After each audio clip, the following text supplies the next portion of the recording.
For me, it was never about riddled with confusion. Yes, it is. However, that's not how we're taught. We're taught never to question what we believe. We're taught if we don't understand it, just put it on the shelf, or just like God will reveal it later.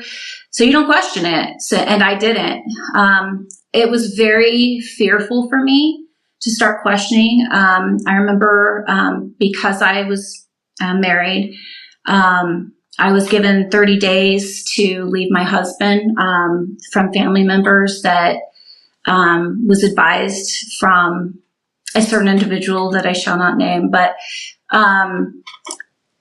they gave me 30 days to leave my husband, and I was in desperation. I remember just crying a lot, and he was crying a lot, and I never felt, because they said, you have to trust what God leads you to do. I never felt that God was telling me to leave him. Never, not once. Although I was pressured through scripture and through quotes. It was what? Family. Just, it was constant bombardment of, we love you, but this, you need to be corrected. And that was repeated like a lot. And then I think it was a few days after the 30 days, because something happened and they wasn't able to turn me over to the devil, although that was still there. My son broke his neck. And that's where it spirals kind of downhill. My son, if anybody wants to look on the news, Joshua Southworth, or if anyone wants to just look through pictures that I have posted in the past, they can very easily see that my son suffered, and we had people from all around the world praying for him.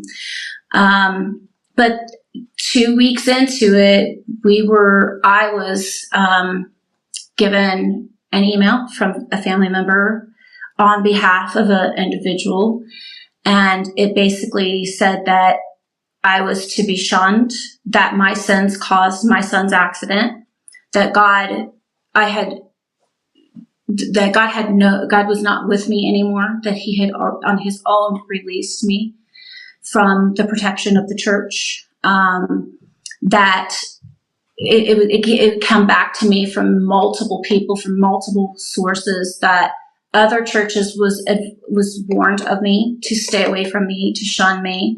People that I knew in the community that I had loved stopped having anything to do with me. They still don't have anything to do with me. Well, said not pray for you or Joshua. Yeah, they were advised to not pray for Joshua and not pray for me because it was God's will. And they likened my situation to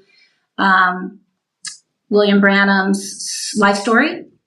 And the life story would be about his wife in the flood, that because of William Branham's disobedience, that his wife got sick and died, and then the baby died because of his disobedience. So that was put onto me and projected to me.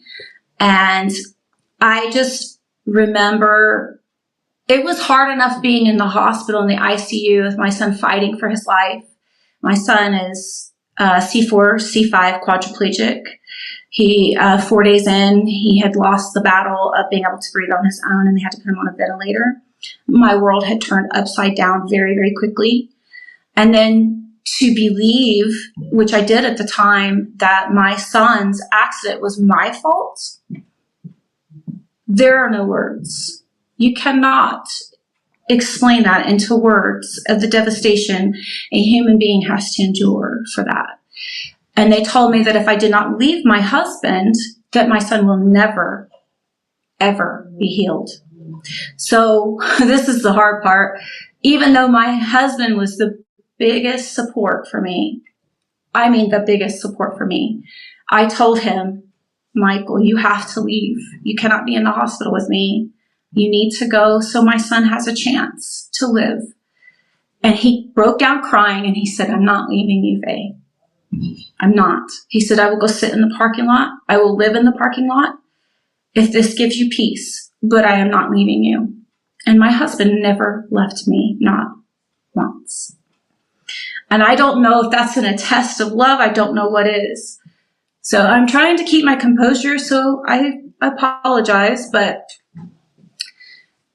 I also told her they need to get a bigger orderly if they want me to leave. So he always gives me something to smile about so I can get through it. I'm glad you did, because I'm struggling to keep my composure. This is a very difficult story, and I knew the story before we went in. I've like I said, I've watched the story as it was unfolding, and I can't even imagine. I mean, you look at the Bible, you look at Jesus with the woman at the well, or any of these stories, Jesus went to the people that needed the help, right?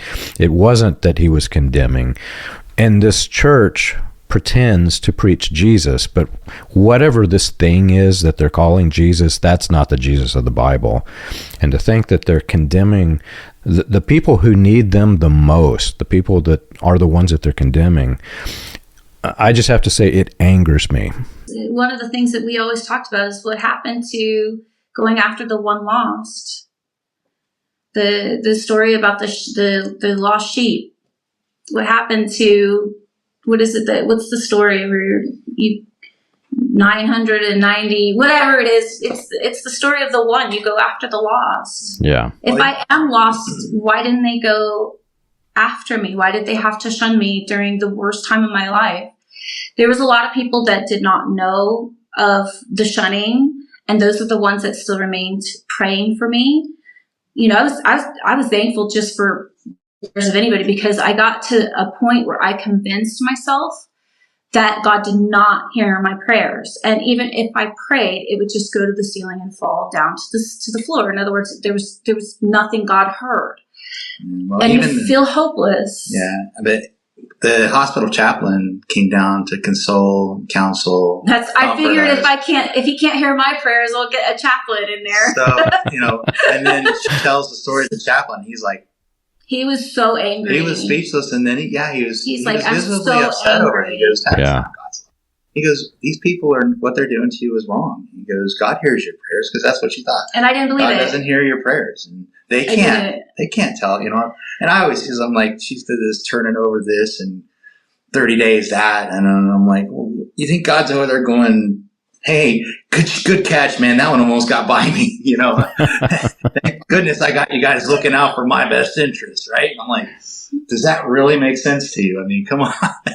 Yeah. But you're so, what's the word, cognitive dissonance? You're so lost in what you've been taught that reasoning is not there. So no matter how much even the chaplain or he would try to help me, all I heard and all I seen was what I was taught to believe. Well, you couple it with the emotional trauma, what was going on, and desperation. Yeah. You just feel like you do what you need to do and what you know, and that's what I turned to.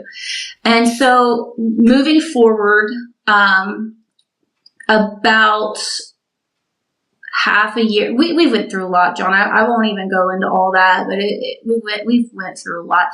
But Joshua was weaned from the ventilator, which is a miracle.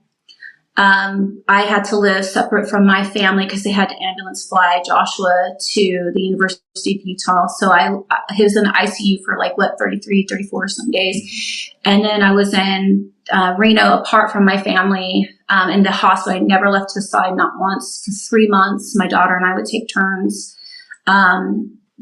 rotating shifts to take care of Josh. We never left the room. I literally pretty much starved to death because I would not leave his room at all. He was too sick. And then I lived an additional 6 months once he was discharged at an apartment with Joshua and another one of my kids to help me with Josh because we would rotate taking care of him. And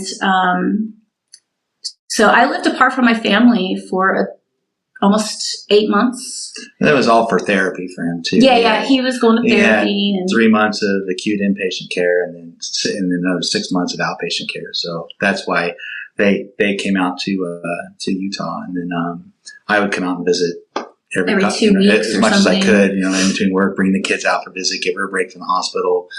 Force her to leave because she was like, I'm not going. But so I could get a break once in a while. Just claw marks on the floor as I drug her out of the hospital room to give her 6 hours of rest. But, wow. Yeah, not to make light of it, but I try to interject humor to keep her smiling. It helps me because I'll cry if I think it's I know it's her coping mechanism, and if I can help that out, then I'm glad you are, because like I say, I'm struggling to keep my composure.